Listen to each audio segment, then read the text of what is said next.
बिस्मिल्लाहिर्रहमानिर्रहीम। अस्सलाम वालेकुम।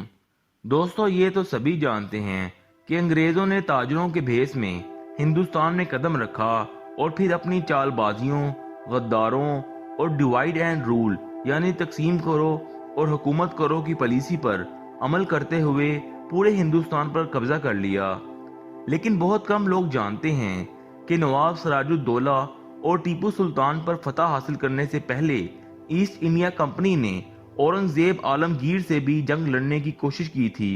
लेकिन इस जंग में बुरी तरह शिकस्त खाने के बाद अंग्रेज सफीरों को औरंगजेब के दरबार में फर्श पर लेटकर और हाथ बांधकर मुगल बादशाह से माफी मांगने पर मजबूर होना पड़ा था।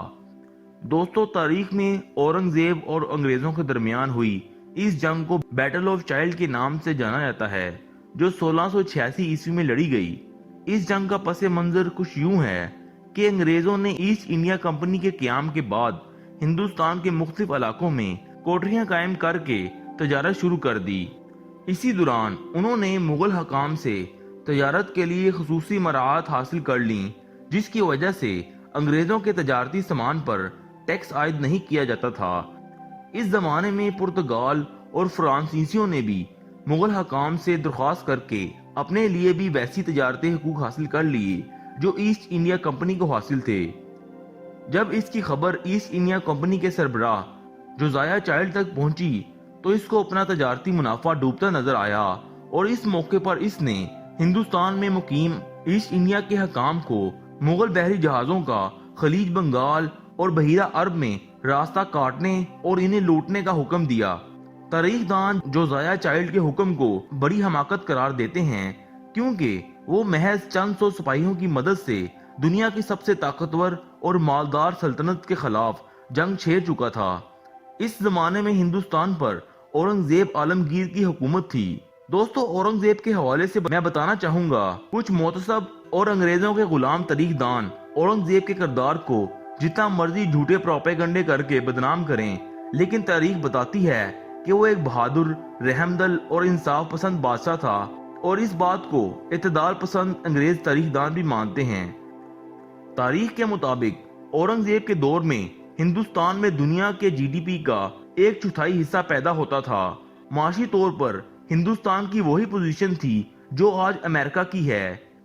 औरंगजेब के अहद में सल्तनत की सरहदें 40 लाख मुरब्बा किलोमीटर तक फैल चुकी थीं और एक अंदाजे के मुताबिक मुगल फौज की तादाद 9 लाख से जायद थी, जो बागियों से लड़ लड़ के इस कदर तजर्बेकार हो चुकी थीं कि दुनिया की किसी भी फौज का मुकाबला कर सकती थीं। बहरहाल दोस्तों, जोसियाह चाइल्ड के हुक्म के बाद बंबई में ईस्ट इंडिया के सिपाहियों ने चंद मुगल बहरी जहाज लूट लिए, जिसके जवाब में मुगल फौज के बहरी बेड़े ने मुगल एडमिरल सईदी यकूब की सरबराही में मुंबई का मुहासरा कर लिया, जिसके बाद ईस्ट इंडिया कंपनी के अहलकारों ने तजारती मकासद के लिए बनाए गए किले में पनाह ले ली।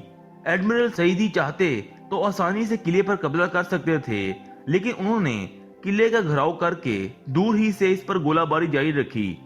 अंग्रेजों को ऐसी ही सूरत हाल का सामना बंगाल में भी करना पड़ा, जहां बंगाल के सूबेदार शाइस्ता खान के दस्तों ने हिगली के मुकाम पर ईस्ट इंडिया कंपनी के किले को घेरे में ले लिया और आमदोरफ्त के तमाम रास्ते बंद कर दिए।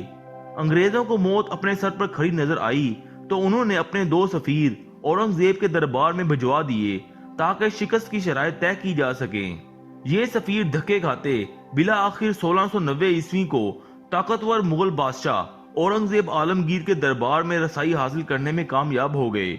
बारेश बादशाह ने इन्हें सख्त डांट पिलाई और आने का मकसद पूछा। दोनों अंग्रेज सफीरों ने गिड़गिड़ा कर ईस्ट इंडिया कंपनी के जराइम का इतराफ किया और माफी की दरख्वास्त की। तारीख बताती है कि नरम दिल बादशाह ने इन्हें जंग लड़ने का जुर्माना और आइंदा फर्मा बरदारी का अहद लेकर न सिर्फ माफी नामे का खत दे दिया, बल्कि इनकी तमाम तजारती मराहत भी बहाल कर दी। औरंगजेब का माफीनामा अंग्रेज सफीरों ने वापस लाकर एडमिरल सईदी यकूब को दिया, जिसके बाद इसने किले का मुहासरा खत्म कर दिया और अंग्रेजों की खलासी हुई। यहाँ तारीखदान इस बात पर मुत्तफिक हैं कि अगर औरंगजेब इस जंग के बाद अंग्रेजों को माफी ना देते और हिंदुस्तान से निकाल बाहर करते तो आज हिंदुस्तान की तारीख कुछ और होती। बहरहाल दोस्तों, پھر تاریخ نے وہ وقت بھی دیکھا جب اسی احسان فراموش ایسٹ انڈیا کمپنی نے 1857 عیسوی میں آخری مغل بادشاہ بہادر شاہ ظفر کو گرفتار کرنے کے بعد جلا وطن کر دیا۔